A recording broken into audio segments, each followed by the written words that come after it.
Assalamualaikum warahmatullahi wabarakatuh. Perkenalkan, nama saya Adnan Syarif, NPM 2210103004 dari K1 MSDM. Di sini saya akan mempresentasikan PJBL Psikologi Industri dan Organisasi terkait studi kasus di PT yang mengalami stres di dua divisi, yaitu divisi produksi dan divisi marketing. Yang pertama yaitu analisa stresor. Ini di divisi produksi ada beberapa stresor yang terjadi. Yang pertama yaitu tuntutan pekerjaan tinggi.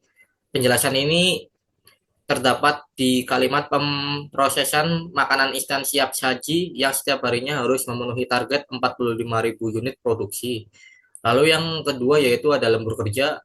Penjelasannya yaitu di kalimat namun jumlah personal tetap sehingga setiap staf secara bergantian harus masuk lembur. Lalu yang ketiga yaitu konflik internal antara karyawan. Penjelasannya itu di kalimat hal ini menyebabkan kebingungan dan perdebatan antar shift saat tim bagi menemukan sisa bahan yang belum dibersihkan sempurna. Lalu yang keempat ada gangguan operasional. Penjelasannya itu terdapat di kalimat mesin berhenti tiba-tiba selama 40 menit karena sensor pengatur suhu tidak merespon. Teknisi jaga yang baru 1 bulan bekerja ragu apakah dia boleh membongkar bagian sensor tanpa persetujuan DC. Lalu stresor yang terakhir yaitu masalah pribadi. Penjelasannya itu terdapat di kalimat salah satu staf mengaku mengalami vertigo karena stres kurang tidur dan karyawan lainnya bercerita bahwa dia tidak bisa fokus karena sedang menghadapi persoalan rumah tangga yaitu istri yang mengalami keguguran. Sementara kebutuhan rumah tangga terus berjalan dan gaji lembur sering telat cair. Lalu ini analisa stresor di divisi marketing. Di divisi marketing itu ada 6 stresor. Yang pertama itu stresor tekanan target. Penjelasannya itu terdapat di kalimat atas instruksi manajemen pusat, tim marketing diperintahkan untuk membuat strategi kampanye digital yang lebih agresif dan berdampak cepat. Lalu yang kedua yaitu tekanan dari konsumen. Kalimat penjelasannya yaitu salah satu tantangan utama yang belakangan muncul adalah meningkatnya keluhan pelanggan di media sosial.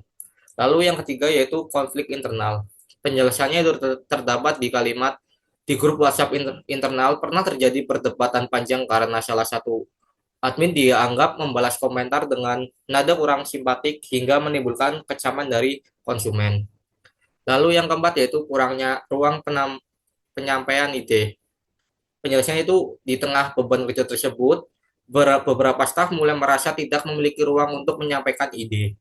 Lalu yang kelima yaitu masalah finansial. Penjelasannya itu di kalimat dua staf digital marketing diketahui sedang menghadapi masalah keuangan karena pasangan masing-masing baru saja kehilangan pekerjaan dan satu staf lainnya mengaku menunggak cicilan kredit. Lalu yang terakhir itu lingkungan kerja.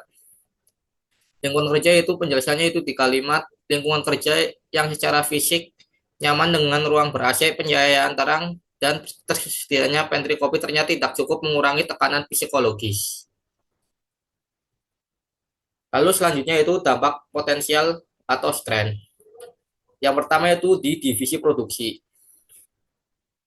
Ini ada dampak strain dari individu. Yang pertama itu gangguan tidur atau insomnia. Ketika ketika seseorang mengalami gangguan tidur berlebihan, itu akan mengurangi fokus saat bekerja. Dengan begitu, itu akan mengganggu individu saat bekerja dan performa dari individu tersebut akan berkurang.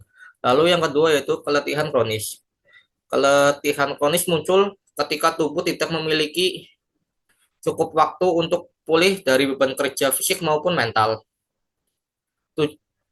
Ini terjadi akibat pekerjaan yang monoton dan tekanan kerja yang tinggi. Lalu yang ketiga itu konflik interpersonal. Konflik interpersonal adalah konflik antar individu atau antar tim yang terjadi karena stres yang tidak tersalurkan dengan baik. Lalu strain di divisi produk untuk organisasi. Yang pertama yaitu penurunan produktivitas. Stres Stres dan strain menghambat kemampuan individu untuk berkonsentrasi, berpikir jernih dan mengambil keputusan. Ketika karyawan merasa kelelahan dan cemas, itu akan mengganggu emosinya sehingga output kerja menurun. Lalu yang kedua yaitu risiko kecelakaan kerja. Ketika stres dari tekanan tidak diimbangi dengan dukungan atau kontrol dari organisasi, karyawan akan mulai kehilangan fokus kerja. Dengan begitu akan terjadi risiko kecelakaan kerja. Lalu yang ketiga yaitu tingkat absensi tinggi. Stres berat yang tidak ditangani dapat menyebabkan gangguan kesehatan fisik yang memicu karyawan untuk libur atau tidak masuk bekerja, sehingga hal tersebut dapat meningkatkan tingkat absensi yang tinggi. Lalu yang kedua itu dampak potensi stres buat divisi marketing. Yang pertama itu bagi individu.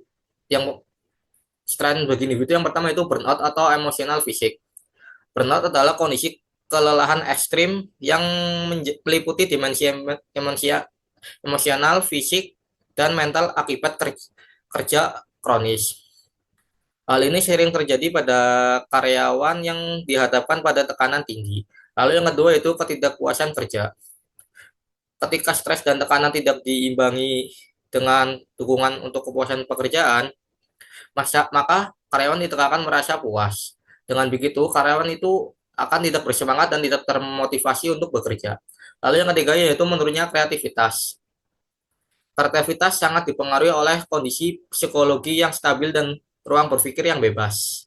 Saat karyawan mengalami tekanan terus-menerus, otak cenderung berfokus pada penyintas. Akibatnya, ide-ide yang muncul itu tidak akan banyak dan tidak akan kreatif. Lalu ini ada alat ukur atau indikator untuk mengukur stres stres ini. Yang pertama yaitu masalah burnout inventory atau MBI. Indikator yang diukur yaitu kelelahan emosi, penurunan rasa pencapaian diri. Lalu yang kedua yaitu DASS 21 atau Depression Anxiety Stress Scale.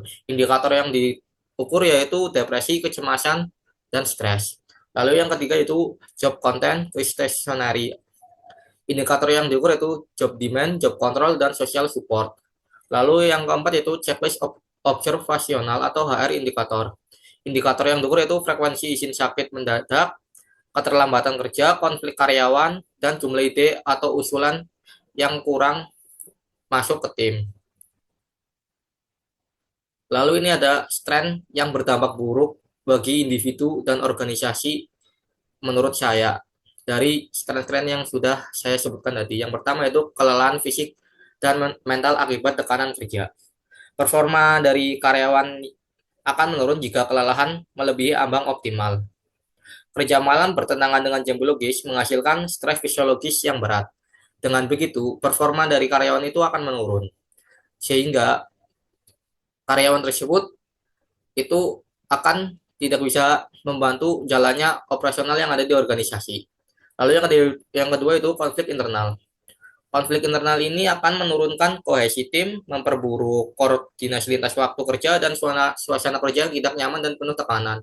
Apabila suasana kerja tidak nyaman dan penuh tekanan, maka karyawan tersebut itu tidak akan bisa menyelesaikan pekerjaannya dengan baik dan akan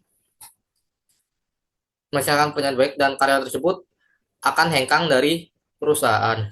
Lalu yang ketiga itu tekanan finansial pribadi. Tekanan pribadi berdampak langsung pada performa kerja. Stres dari rumah akan mempengaruhi kinerja dan kondisi psikologis di tempat kerja. Lalu ini ada strategi intervensi untuk mengatasi stres menurut HR. Yang pertama itu di divisi produksi. Divisi produksi yang pertama itu tambahkan personal shift malam atau jadwalkan rotasi lembur.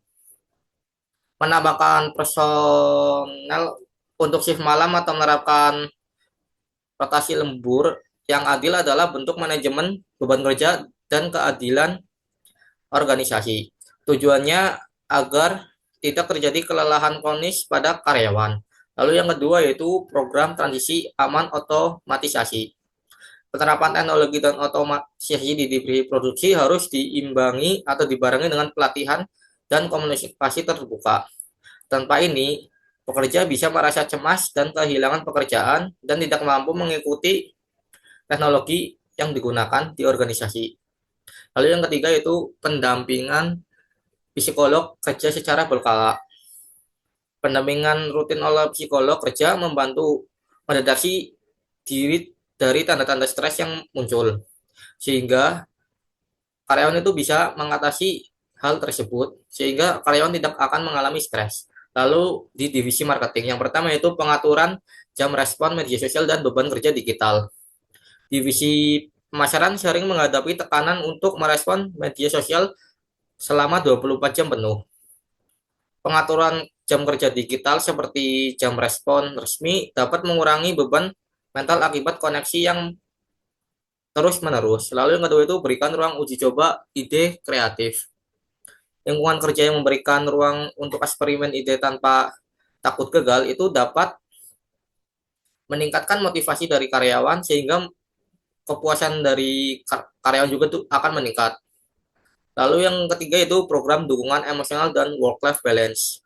Program ini bisa meliputi cuti fleksibel, jam kerja hybrid, kegiatan kesehatan mental, dan tidak bisa menghubungi karyawan di luar jam kerja. Tujuannya adalah untuk menjaga batas antara pekerjaan dan kehidupan pribadi agar tidak terjadi kelelahan mental. Sekian presentasi dari saya. Mohon maaf apabila ada tutur kata yang kurang berkenan dan ada beberapa kata-kata yang kurang jelas. Sekian, mohon maaf. Wassalamualaikum warahmatullahi wabarakatuh.